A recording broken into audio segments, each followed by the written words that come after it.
नमस्कार दोस्तों, Gurukul of politics पर आपका स्वागत है। मैं हूं आपका दोस्त धर्मेंद्र खंवारी और हमारे साथ मौजूद हैं हम सबके प्रिय डॉक्टर सतीश त्यागी जी। नमस्कार दोस्तों, राजनीति से पहले देश है, क्योंकि देश रहेगा और हम सब रहेंगे तो राजनीति भी रहेगी। पॉलिटिक्स का चैनल होते हुए नॉन पॉलिटिकल बात करना मुश्किल होता है, लेकिन फिर भी मैं ये कहूँगा कि हमारे देश के जो प्रधानमंत्री हैं वो हम सबके प्रधानमंत्री हैं और इस जिम्मेदारी को हमें समझना चाहिए। भारत के प्रधानमंत्री ने कल देश के लोगों से कुछ 7 अपील की हैं और उन 7 अपीलों को एक बार बात करना बहुत ज़रूरी है। उन पे मोदी जी ने कहा कि 1 साल तक अगले हमें सोना नहीं खरीदना है, चाहे शादी ब्याह हो उसमें हम सोना नहीं खरीदेंगे। वर्क फ्रॉम होम का कल्चर उन्होंने अपनाने की सलाह दी है। पेट्रोल डीजल की खपत को कम से कम करने का आह्वान किया है। कुकिंग ऑयल कम से कम इस्तेमाल करने के लिए कहा है। फर्टिलाइज़र इस्तेमाल नहीं करने के लिए कहा है। ज़्यादा से ज़्यादा स्वदेशी अपनाने के लिए उन्होंने कहा है और फॉरेन ट्रिप 1 साल तक तो बिल्कुल नहीं, ये करने के लिए कहा है। और इसके पीछे के जो कारण है वो ये है कि ईरान और अमेरिका युद्ध के चलते अगला 1 साल बहुत ही क्रूशियल हम सब के लिए होने वाला है। अब तक चुनाव थे इसलिए शायद वो इस बारे में नहीं कह पाए होंगे, लेकिन अब उन्होंने कहा है तो देश को ये बातें मान लेनी चाहिए उनकी, और हमें इस तरीके से खुद को तैयार करना चाहिए। अब त्यागी जी से बात करें उससे पहले मैं एक आपको उदाहरण देना चाहूँगा। 1965 में भारत और पाकिस्तान का युद्ध हो गया था और उस दौरान देश के प्रधानमंत्री थे लाल बहादुर शास्त्री जी, और उसी टाइम देश में अकाल भी पड़ा था। और लाल बहादुर शास्त्री जी ने देश के लोगों से कहा था कि अपने पेट पे रस्सी बांधो, साग सब्जी ज़्यादा खाओ, 1 दिन का उपवास करो और देश को मान दो। और लाल बहादुर शास्त्री जी का, हम तो खैर उस टाइम नहीं थे, पर बड़े बुजुर्गों से सुना है कि लोगों ने वास्तव में ही 1 दिन का उपवास रखा था और देश के इस खाद्यान्न संकट से देश को बाहर निकाला था। लाल बहादुर शास्त्री जी कहते थे कि जो लोग शासन करते हैं उनको ये देखना चाहिए कि लोग शासन पर कितना भरोसा करते हैं, क्योंकि अगर शासन पर लोगों का भरोसा नहीं है तो फिर शासन नैतिक जिम्मेदारी खो देता है लोकतंत्र में। प्रधानमंत्री मोदी जी के इस आह्वान पे मैं तरह तरह की प्रतिक्रियाएं सोशल मीडिया पे देख रहा हूँ और लोग प्रधानमंत्री जी का मजाक बना रहे हैं कि वो चुनाव से पहले क्यों नहीं बोले, अब क्यों बोले। और हमने ज़्यादातर एक आबादी ऐसी है जो ये कह रही है कि वो इन चीज़ों पे कोई कुछ होने वाला नहीं है। तो मेरा सबसे बड़ा जो सवाल है वो लाल बहादुर शास्त्री जी को लेके है कि क्या देश की अधिकांश जनता शासन से भरोसा उठा चुकी है? जो शासन जिन बातों को फॉलो करने की कहता है हम वो कर नहीं पा रहे, या इसके पीछे कोई और कारण है? तो आप भी बता सकते हैं कि इन 7 जो कारण हैं, क्योंकि हमारी जो मुद्रा है वो विदेशों में जाती है इससे, और अगर हम ऐसा करेंगे तो वास्तव में इसका फ़ायदा हमें होगा, लेकिन लोग इस पर भी बट गए हैं। तो क्या हमारा देश एक बटा हुआ देश है और हम देश के बारे में सोच ही नहीं पा रहे हैं? ऐसा माहौल इस देश में हो गया है, तो ये एक चिंता की बात है। त्यागी सर, मोदी जी के सुझावों में मुझे तो कोई गड़बड़ नहीं लगी, लेकिन फिर भी इस प्रतिक्रियाएं बड़ा अजीब सी आ रही हैं। क्या कारण है? कारण यह है कि जैसा आपने अपने वक्तव्य में एक महान व्यक्तित्व का उल्लेख किया है, लाल बहादुर शास्त्री, 1965, 57 वर्ष हो गए। आज भी देश का हर नागरिक शास्त्री जी का नाम आते ही श्रद्धा से नतमस्तक हो जाता है। उनकी इज्जत करते हैं लोग दिल से। कांग्रेस के प्रधानमंत्री थे वो, नेहरू के आलोचक आपको मिल जाएंगे, लेकिन 18 महीने इस देश का नेतृत्व संभालने वाले लाल बहादुर शास्त्री के खिलाफ कोई बोलने वाला आपको नहीं मिलेगा। क्या ताकत थी लाल बहादुर शास्त्री की? नैतिक बल था जी, ईमानदारी। मतलब उस व्यक्ति के साथ ये समस्या थी कि प्रधानमंत्री रहे, मृत्यु हो गई, जो एम्बेसडर कार वो इस्तेमाल करते थे उसका लोन नहीं उतार पाए, है ना। इतने ईमानदार थे कि बच्चे या परिवार के लोग कभी गलती से अगर उनकी गाड़ी इस्तेमाल कर लें तो वो उसके पैसे वसूलते थे। स्थिति ये थी कि नेहरू ने ये कहा कि शास्त्री जी आप कश्मीर चले जाओ, वो नहीं गए। दोबारा मिले 7-8 दिन बाद, उन्होंने कहा कि गए नहीं, तो फिर झिझके वो कि क्यों नहीं जा रहे हो? बोले मेरे पास गर्म कोट नहीं है, वह ठंड ज़्यादा पड़ती है कश्मीर में। तो प्रधानमंत्री ने उनको कोट दिया और तब लाल बहादुर वहाँ गए। तो वो थे लाल बहादुर। अगर आज भी उनकी आत्मा के कहे कि आपने ये बलिदान करना है, मुझे नहीं लगता इस देश का कोई नागरिक उनकी बात का अनुसरण नहीं करेगा। तो ये ताकत कहाँ से आती है कि देश का नेता जो कहे और देश उसके पीछे पीछे चल पड़े। और पार्टियां तो उस समय भी रही होंगी देश में। हाँ, अब विपक्ष देखिए तो उस समय भी था। अब ऐसा नहीं है, मोदी जी के पीछे भी देश चलता है। थाली बजाओ बजी, मोबाइल की लाइट दिखाओ दिखी, जो वो कह रहे हैं वही होता जा रहा है। लेकिन दोनों व्यक्तित्व में, दोनों की कार्यशैली में धरती आसमान का फर्क है। मोदी जी की खिल्ली आदर्श स्थिति में नहीं हमें क्यों उड़ानी चाहिए जब वो कह रहे मान रहे कि संकट है और संकट है और देश के लोगों से वो कुछ आह्वान कर रहे हैं तो देश करेगा। इसमें कोई बड़ी बात नहीं, करना भी चाहिए सर। मुकाबला तो हमें एक साथ मिलकर ही करना अब ये खिल्ली क्यों उड़ रही है, मजाक क्यों उड़ रही है, ये हमें देखना पड़ेगा। सबसे पहला कारण तो ये बताते हैं कि उन्होंने ये कहा कि 2 महीने से सरकार आप लोगों का बोझ बर्दाश्त कर रही है। क्यों कर रही भाई? चुनाव थे देश आपने जो आह्वान कल किया है वो 2 महीने पहले भी कर सकते थे, लेकिन तब आपने चुनाव बजाना था। अब चुनाव है नहीं तो आपने अपनी बात कह दी। तो ये जो काइयापन है, सियासी काइयापन, ये लाल बहादुर शास्त्री नहीं करते थे, कोई प्रधानमंत्री नहीं करता था इस बात को। दूसरे, हमने धर्मेंद्र जी पहले भी कहा कि नरेंद्र मोदी से हमें कोई शिकायत ही नहीं, इस देश के किसी आदमी को शिकायत नहीं। प्रॉब्लम उनके अहंकार से, उनके बड़बोलेपन से। कल भी जो उन्होंने वक्तव्य दिया वो अपनी हरकतों से बाज नहीं आए। वो कह रहे हैं कि इस देश में पहले भी संकट आते थे, युद्ध होते थे और लोग सोना दान करते थे। अब आपने सोना दान नहीं करना, केवल खरीदना बंद करना। यानी इस संकट के समय में भी उन्हें ये कोशिश उनकी है कि पिछली सरकारों के काम पे वो अपनी टिप्पणी कर दें, उसकी आलोचना कर दें कि आज हालात वैसे नहीं है कि मैं दान नहीं करवाना चाहता, दान नहीं करवा रहा। अब ये स्थिति जो आई है, इस देश की समृद्धि जो शुरू हुई है 2014 से तो हुई नहीं। 1965 और 2000 के बीच में तो एक आधी सदी गुजर जाती, 50 साल। हिंदुस्तान ने बहुत तरक्की की है, आपने तो उस तरक्की को कैश किया और बर्बाद किया। आपका इसमें क्या योगदान है? दूसरी क्या खिल्ली उड़ रही है कि आप परहित उपदेश कुशल बहुतेरे, सबको आप उपदेश दे रहे हो, आपका अपना जीवन क्या है? आपकी अभी 1-2 दिन में ही आपकी यात्रा फिर शुरू होने वाली है। सबसे लग्जरियस 99 देशों की यात्रा आप कर चुके हो, जिसपे ऑफिशियली रिकॉर्डेड है कि 850 करोड़ रुपया खर्च हो चुका है। आपके अपने लाइफ स्टाइल में कोई चेंज नहीं है। मोदी इस दुनिया के इकलौते ऐसे प्राइम मिनिस्टर, आप किसी को देख लेना इंक्लूडिंग किम जोंग, कि जो इतना ज़्यादा अपने लुक के प्रति कॉन्शियस हो, इतनी बार कपड़े बदलता हो, इतने राजसी वैभव से रहता हो, जो उसका स्टाइल है। एक बता दो आप, पूरे देश में 200 देश हैं कि वहाँ कोई भी प्राइम मिनिस्टर, चाहे वो तानाशाही का प्राइम मिनिस्टर हो या वहाँ भी मोनार्की चल रही हो, नरेंद्र मोदी की तरह विलासितापूर्ण जीवन जीता हो। तो इसलिए लोग भरोसा नहीं कर पा रहे। लोग ये कह रहे हैं कि ये कर क्या रहे हो भाई आप? एक तो टाइमिंग गलत है। अगर आपके प्रति आप में राजनीतिक ईमानदारी थी, नैतिकता थी, तो आपको तभी कहना चाहिए था कि संकट शुरू हो गया, आपको चुनाव का इंतजार नहीं करना चाहिए था। नंबर 2 कि आपने ये जो आपका जो राजसी जीवन है ये उससे मैच नहीं कर रहा। तो आपकी ये जो अपील है ये पूरी तरीके से पॉलिटिकल है और इस समय भी आप बाज नहीं आ रहे। अपनी हरकतों से वही चीज़ें आप कर रहे हो। आपका बड़बोलापन आपने इतनी फेंक दी, ये ठीक वैसे ही है।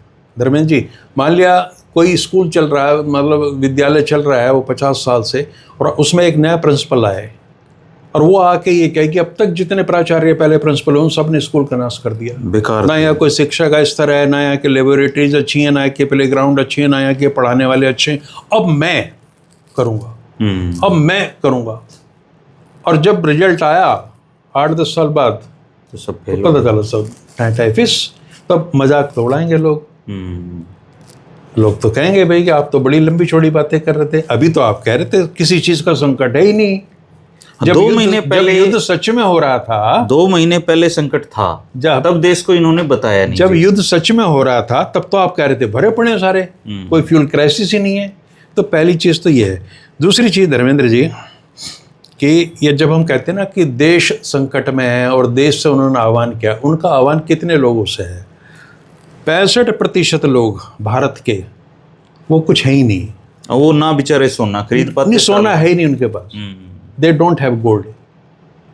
1 तोला सोना 1.5 लाख रुपए का। और वो मंगलसूत्र जरूर बेटी के ब्याह में देते हैं, जिसको वो भी चांदी का होता ये है। कह रहे हैं कि कांग्रेस छीन लेगी, मुझे लग रहा है अभी छीनने का काम भाई साहब, चांदी का भी नहीं मिलेगा आपको, वो कपड़े के सूत के बने हुए मैंने देख रखे हैं। यह मंगलसूत्र की प्रथा ही नहीं है। मंगलसूत्र तो एक लग्जरी है भाई। आप हिंदुस्तान के जो 80 करोड़ 81 करोड़ 40 लाख लोग जो ऑन रिकॉर्ड 5 किलो अनाज ले रहे हैं, आप उनसे उम्मीद करोगे कि उनके पास वो अपनी बेटी की शादी में सोना देंगे? सोना उनके पास होगा? सोना नया खरीदने की तो सामर्थ्य बहुत कम लोगों में। पुराना कभी किसी का बाप दादे के उसका चल रहा हो, या महिलाएं सुरक्षित रखी थोड़ा बहुत, उससे काम चल जाता है। तो देश छोड़ो, नरेंद्र मोदी केवल 30-35 करोड़ लोगों का जो मिडिल क्लास है, और उन्होंने जिक्र किया उसमें कि मिडिल क्लास की आदतें खराब हो गई हैं, ये करो वो देश को तो एड्रेस ही नहीं कर रहे।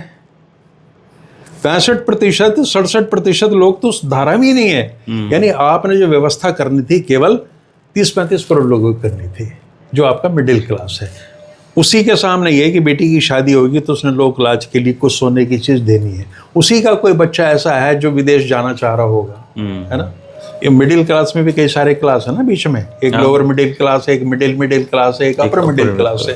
तो उनके बेचारे जैसे तैसे जो इसी पीढ़ी के अभी जिन बच्चों की नौकरियों की वजह से जो समृद्धि आई जिन परिवारों में, वो जाने की सोच रहे होंगे विदेश कौन वर्क फ्रॉम होम कौन करेगा? जो अच्छी ठीक ठाक नौकरी कर रहा करेगा, वो जो जोमेटो में डिलीवरी कर रहा है, स्विगी में कर रहा है, जो सारा सिस्टम हमारा मिडिल क्लास का डिलीवरी पे आधारित है, वो कहाँ से कैसे करेगा वर्क फ्रॉम होम? कर नहीं सकता, है ना? तो जितनी भी चीजें आपने बताई हैं वो सारी मिडिल क्लास से रिलेटेड। आप कह रहे हो कि फर्टिलाइजर्स की कमी आने वाली, किसानों को सचेत कर दिया, उन्हें प्राकृतिक खेती की ओर मुड़ो। आज संकट पैदा हुआ है, हो सकता है ये संकट अगले साल ना हो। प्राकृतिक खेती की तैयारी भी तो नहीं है कोई। तो इसमें क्या प्राकृतिक खेती कर लोगे आप? और प्राकृतिक खेती आपको पता है कितनी महंगी है? शायद प्रधानमंत्री जी को नहीं पता। प्राकृतिक खेती की हर एक उपज आप बाजार में लेने चले जाइए, वहां आपको चावल भी मिलेगा तो 200 रुपए किलो मिलेगा, 250 रुपए। वो आम आदमी अफोर्ड नहीं कर तो है ही नहीं। तो मैं ये कहने का मतलब ये है कि नरेंद्र मोदी जी का जो भारत है उसमें भारत तो है ही नहीं कहीं। उसमें तो ये 30-40 करोड़ का बेचारा त्रस्त परेशान संकट झेलता हुआ मिडिल क्लास टाइप है।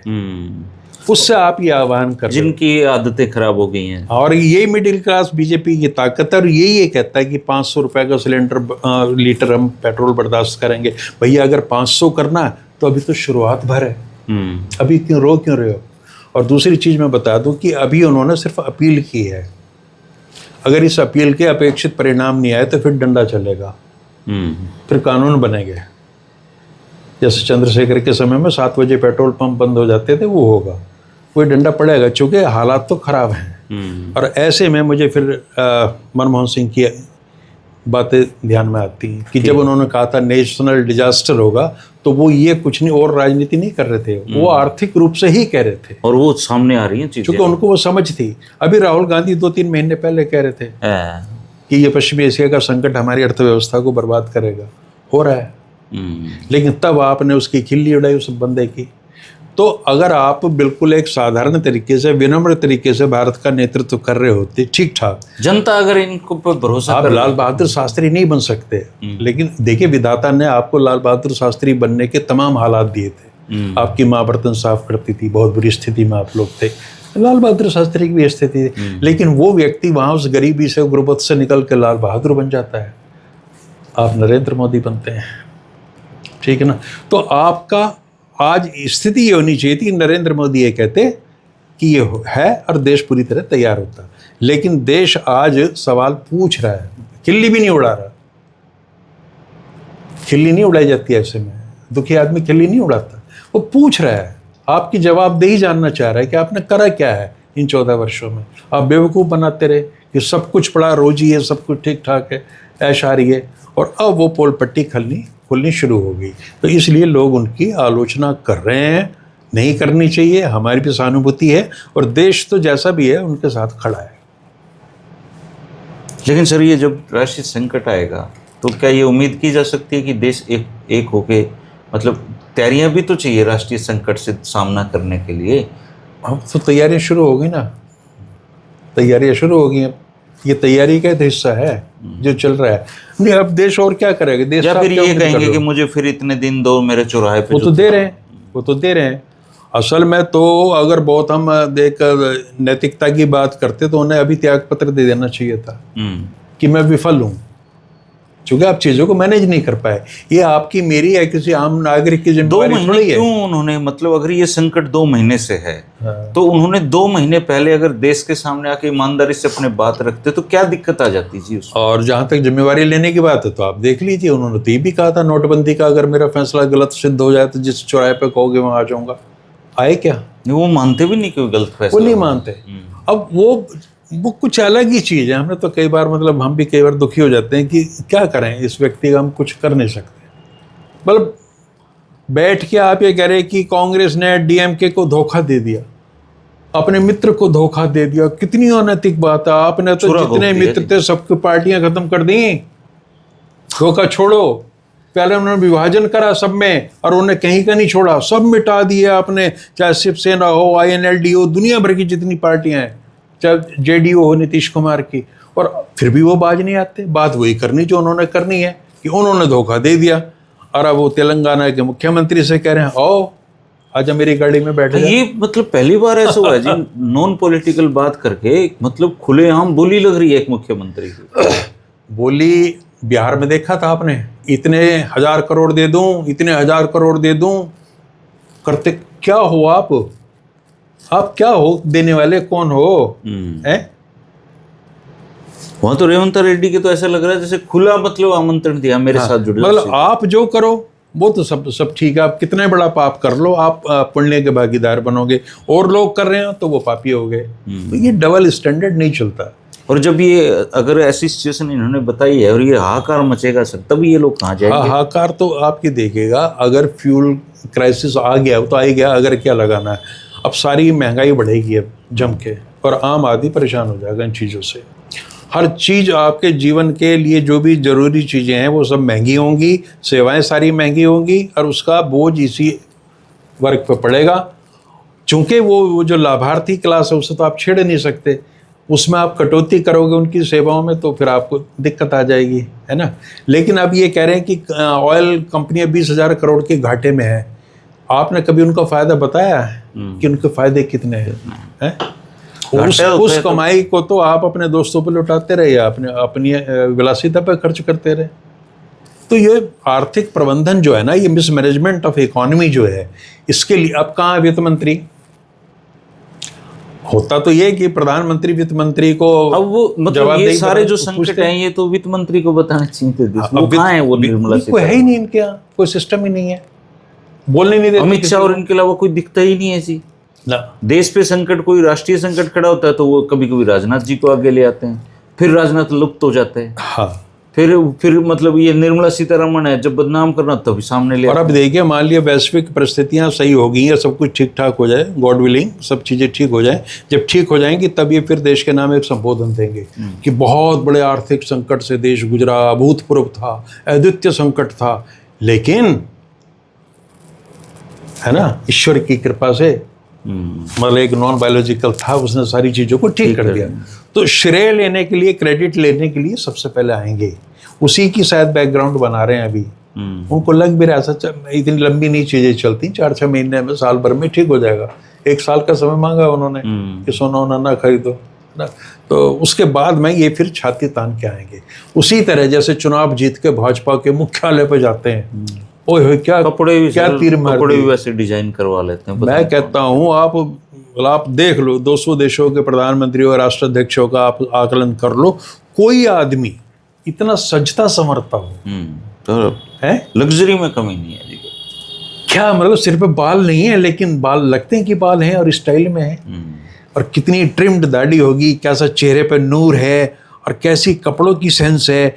और रंग छोड़िए, कोई आभा जिसे वर्णाभ कहते हैं ना, रंग की जो आभा होती है वो भी ऐसी नहीं है जिसकी जैकेट इनके पास ना हो। सैकड़ों लोगों को तो ये रिसर्च करनी पड़ेगी उन सामान पे। जब भी कभी वो झोले बताएगा नहीं, उस जो उन ट्रकों की अगर आप जांच कर लेंगे तो बड़ी रुचिकर चीजें आएंगी उसमें, है ना। तो इन्होंने तो जयललिता की चप्पलें, सैंडल और वो सब बहुत पीछे छोड़ दिए। तो अब ठीक है, अब कहते रहो, नहीं मानता देश भाई, देश तो मजाक उड़, अब जिसका जो स्तर है वो उड़ाएगा तो उड़ाएगा। अब हम क्या कर सकते हैं? आपने किसी को छोड़ा हो तो बताओ, सबकी उड़ाई है। उड़ाई जी। आज भी आप बात नहीं आ रहे। बेचारा नेहरू को मरे हुए कितने साल होते हैं, उसकी खिल्ली उड़ाते हो आज भी उड़ाते हैं ये साथ में। और देश कहाँ पहुंच गया है कि नरेंद्र मोदी आए, उन्होंने मिथुन चक्रवर्ती से बात की, बिल्कुल कोने में स्मृति ईरानी खड़ी थी, उन्होंने नमस्कार किया, उसकी तरफ देखा नहीं, दोबारा नमस्कार किया, फिर देखा नहीं। और फिर वो उनके चेहरे की व्याख्या हो रही है कि चेहरे से आंखों से लगा जैसे सब कुछ लुट गया उनका। फिर उन्होंने एक ट्वीट किया, कितने परेशान क्यों हो, कोई इम्तहान है क्या? तो क्या चर्चा कर रहे हैं हम? देश चर्चा कर रहा है कि अब स्मृति की आवश्यकता नहीं रही, अब कंगना है।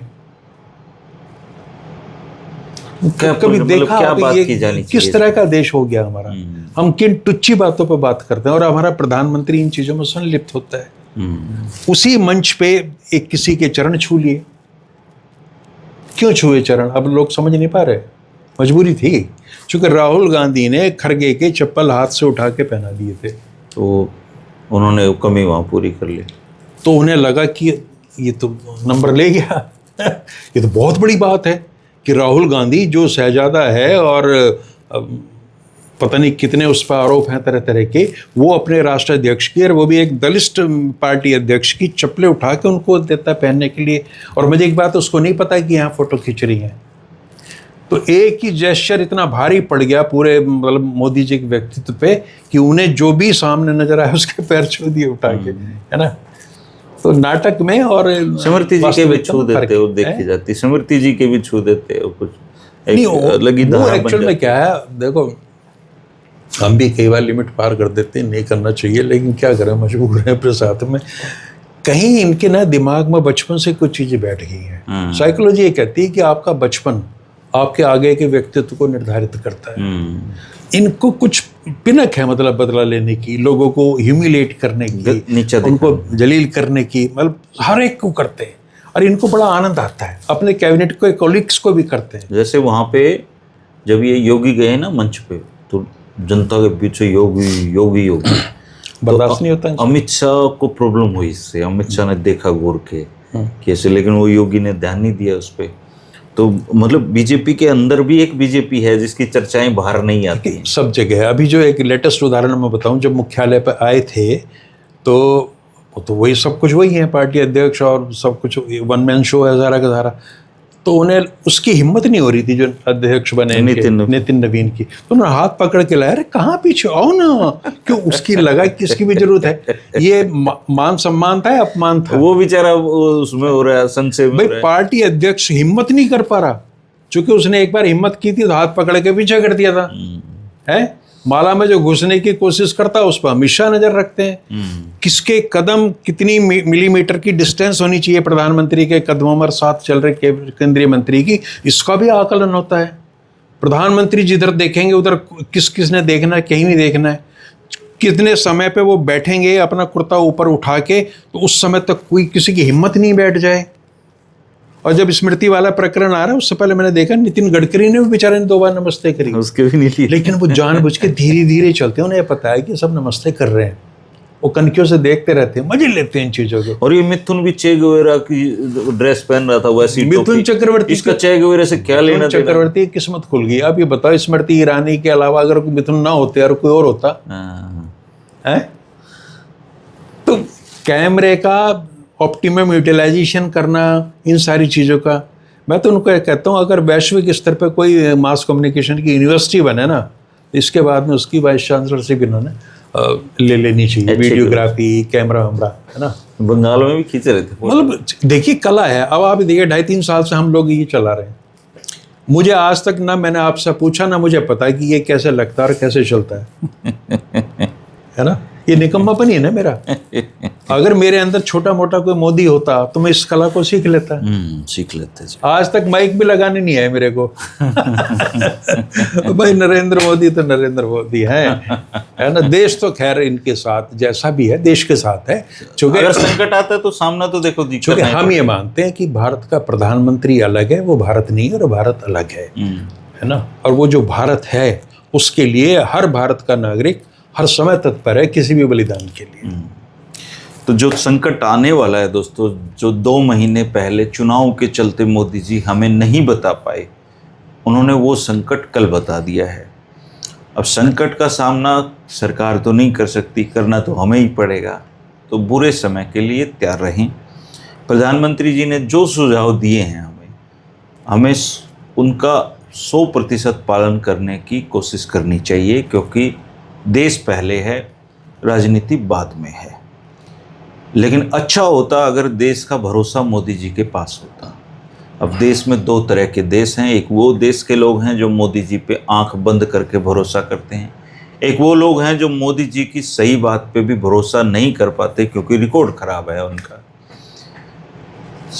यहाँ पे शास्त्री जी वाली बात है कि जो लोग शासन करते हैं उन्हें ये बार बार देखना चाहिए कि जनता का हमें भरोसा है कि भी नहीं है, क्योंकि इन्होंने भरोसे का संबंध केवल चुनाव से बना दिया है। और चुनाव बीजेपी को जीतना आता है।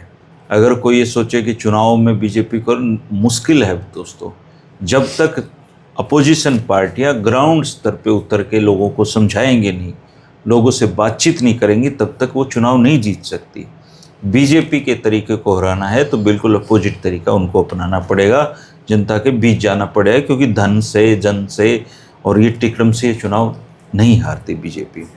खैर चुनाव की बात नहीं है, भगवान करे ये वैश्विक स्थितियाँ जल्दी ठीक हो जाएं, क्योंकि हम भगवान और कर्म में ज़्यादा विश्वास करते हैं। लेकिन अगर बुरा दौर आता है तो हमारे देश के लिए कोई अच्छी बात नहीं होगी, क्योंकि कहते हैं ना कि चूहे को तो एक कहावत है सर, मुझसे को तो ताकू का दाग भी उसके ताकू लगा दो तब भी मर जाएगा। तो हम तो एक ग्रोइंग इकोनॉमी है और हमें दिक्कत हमारी आ जाएगी। तो हैसियत ही नहीं।